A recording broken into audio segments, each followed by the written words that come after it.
Ama. Ama.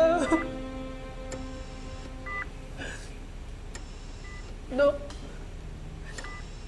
gagaling pa po ba ang ako? Ginagawa po namin ang lahat para makarecover siya. Nakipag-coordinate po kami sa St. Vincent Hospital. Doon po dinala si Joanne.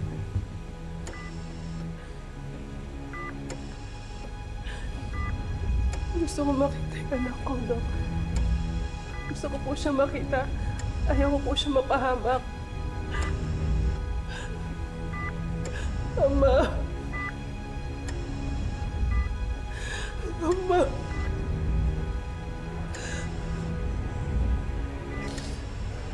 Jo.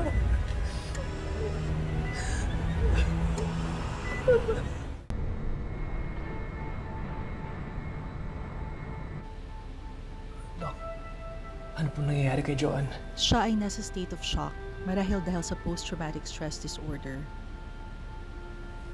Okay. Reaksyon nito ng katawan at utak niya dahil sa nangyaring trahedya sa pamilya niya. Sobrang natrauma ang pasyente. Hindi ito kinaya ng isip niya. Naintindihan ko po, Dok, pero hanggang kailan ba siya ganito? Depende sa pasyente. Yung iba, days lang, magiging normal na at babalik sa ulirat. Salamat, Dok. Salamat po. Excuse me.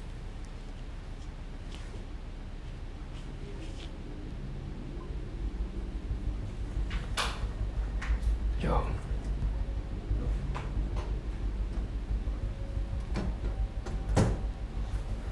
Pare,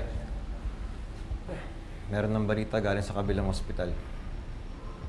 Wala na yung tatay ni Joanne. Yung ama niya, nag-aagaw buhay. Yung nanay pa lang niyang stable ang lagay. Pare, kasalanan ko to. Kasalanan ko to lahat. Hindi ko siya naprotektahan. Pare, ano bang sinasabi mo? Ginawa natin lahat para maligtas sila. Lalo ka na. Binuhos mo yung buhay mo para kay Joanne.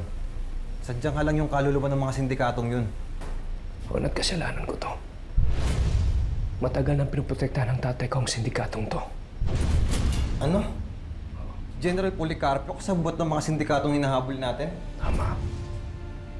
Matagal ko na natuklasan to, pero takot lang ako magsalita. Hindi ko akalain na madadamay din si Joanne. Kaya pre, kasalanan ko to.